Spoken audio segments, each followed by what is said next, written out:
Bonjour à tous, je m'appelle Yann Giron, je suis analyste maritime et la réédition de mon livre, Le précis de la puissance maritime, s'est faite en septembre 2020. La première édition a eu lieu en octobre 2018 et en décembre 2019, ce livre a obtenu une mention de l'Académie de Marine, donc il a été lauréat de 2019 de l'Académie de Marine. Alors, qu'est-ce que pour moi la puissance maritime? La puissance maritime, c'est la faculté d'agir sur les océans.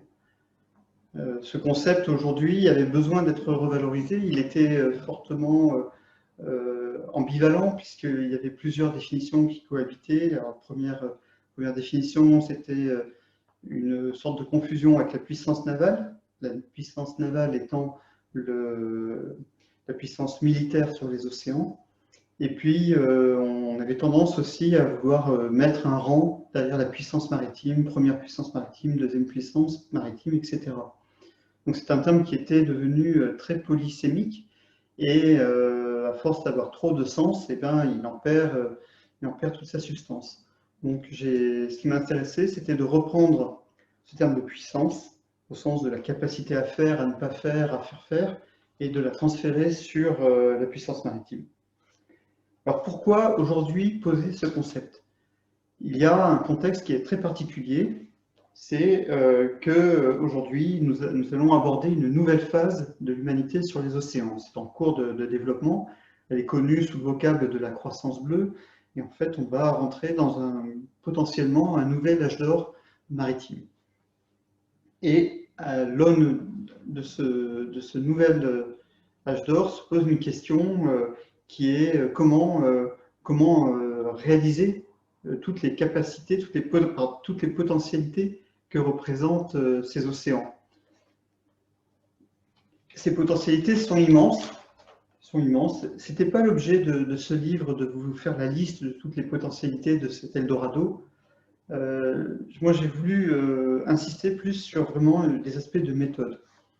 Parce que d'autres personnes ont fait déjà ce travail de revalorisation de toutes les potentialités des océans. Récemment, notamment Jean-Marie Biette avec La mer et l'avenir de la France, et ce n'est pas le seul ouvrage qui existe sur le sujet. Vous avez également Cyril Poirier-Coutancé du Centre d'études stratégiques de la marine qui a écrit énormément de livres de vulgarisation et il n'est pas le seul. Donc ces potentialités aujourd'hui sont connues, le porté à connaissance a été fait, ce n'est pas repris dans ce livre. Ce livre il est plus méthodologique. Par contre, ce qui est souvent peu présenté, c'est ces menaces qui pèsent sur les océans.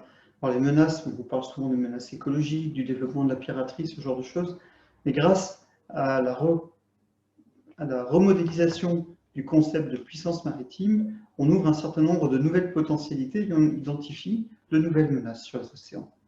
L'objet aussi de ce livre était de présenter ces menaces pesant sur la puissance maritime. Alors, pour agir, il faut un certain nombre de choses. Et dans ce livre, je vais vous les décrire. Il faut des forces, il faut maîtriser des forces. Il y a aussi un certain nombre d'acteurs qui sont en concurrence ou en tout cas en relation ou en coopération sur ces forces pour pouvoir réaliser l'aventure maritime, pour pouvoir réaliser mettre en œuvre cette puissance maritime, l'acquérir et la régénérer. Car il est très important de la régénérer. Et ces acteurs sont en relation. Donc à chaque fois, il a fallu les identifier par rapport à l'histoire, par rapport aussi à ce qu'on observe aujourd'hui, et aussi les décrire, en tout cas donner les outils pour pouvoir les poser simplement et les décrire simplement. C'est l'objet de ce livre. Ce qu'il faut également voir, c'est que la puissance maritime aujourd'hui, l'aventure maritime, que ce soit d'ailleurs aujourd'hui, que ce soit aujourd'hui ou ce qui s'est passé autrefois, c'est un contexte éminemment conflictuel. C'est dû à une spécificité des océans. Et ce contexte conflictuel, aujourd'hui, il y a des nouvelles formes qui étaient important également de rappeler. Donc je les rappelle dans ce livre. Ces conflits sont de l'ordre de conflits entre personnes, mais aussi conflits sur une compétition, une concurrence sur les leviers même de la puissance maritime. Et ils sont multidimensionnels. Aujourd'hui, la question du maritime ne se pose pas seulement sur les océans, mais se pose à l'échelle de la planète, elle se pose sur les territoires terrestres et aussi dans des espaces matériels et immatériels. Et ces différents espaces de coopération, d'affrontement, de concurrence, de compétition, c'est ce que j'appelle les arènes de la puissance maritime. Et la combinaison des postures des uns et des autres sur ces différentes arènes vont vous donner ou pas des leviers de puissance maritime. Alors, comment est organisé ce livre? Ce livre est organisé en plusieurs chapitres. Ce sont des chapitres, il y a à la fois des chapitres théoriques et aussi des cas d'application. Les chapitres théoriques sont très faciles à repérer, puisqu'en fait, chaque paragraphe est numéroté, ce qui permet de se référer et de pouvoir échanger, le cas échéant, sur un paragraphe, sur son texte. Ce livre a été préfacé par deux préfaceurs qui étaient Frédéric Moncani de Saint-Aignan. Frédéric Moncani est le président du cluster maritime français. Ça, c'était le point de vue du secteur économique. Et il est préfacé par l'amiral Hervé Hamelin, qui à l'époque était encore capitaine de vaisseau. Et à cette époque, il était chef du bureau stratégie et politique de l'état-major de la marine. Donc l'amiral Hamelin m'a permis d'avoir le point de vue stratégique et militaire sur ce livre.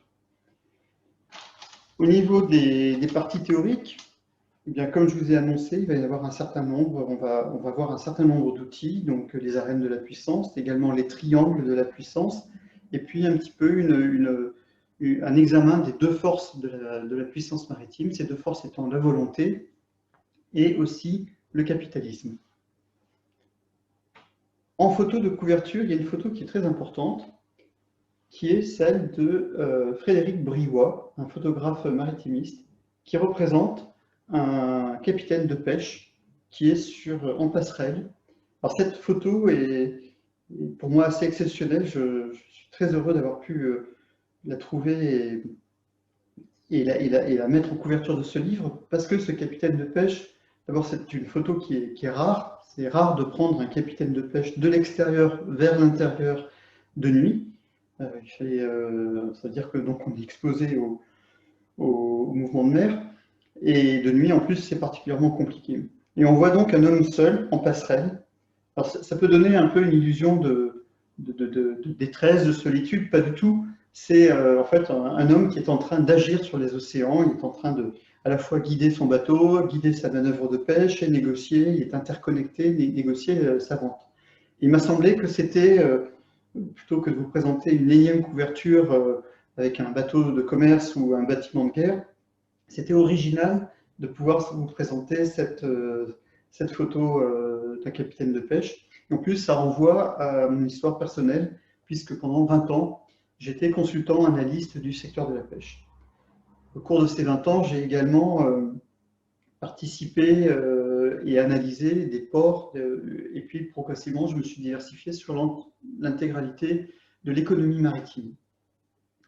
Ce qui a motivé en fait aussi l'écriture de ce livre, puisque pour moi, au bout de 20 ans, il me semblait réellement important de poser des nouvelles grilles de lecture, de les partager par un livre, mais aussi de les poser, puisque j'étais à mi-parcours de ma carrière, et j'avais vraiment besoin de réfléchir sur de nouvelles grilles de lecture, un nouveau cadre conceptuel pour continuer mon activité.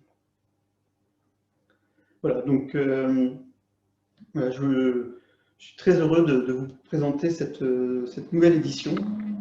Et encore une fois, je remercie l'éditeur Bernard Giovanangeli de m'avoir permis de pouvoir réexister sur les rayons. Je vous en souhaite une bonne lecture. Également, vous trouverez un site internet qui sert de centre de ressources un petit peu pour ce livre, sur lequel je mets en ligne des articles et aussi des vidéos. Il vous explique un petit peu, vous pourrez y lire aussi les deux préfaces, la quatrième de couverture. Voilà, ce site internet peut être vu à http://puissance-maritime.fr. Écoutez, je vous en souhaite une bonne lecture et je vous dis peut-être à bientôt sur ce site.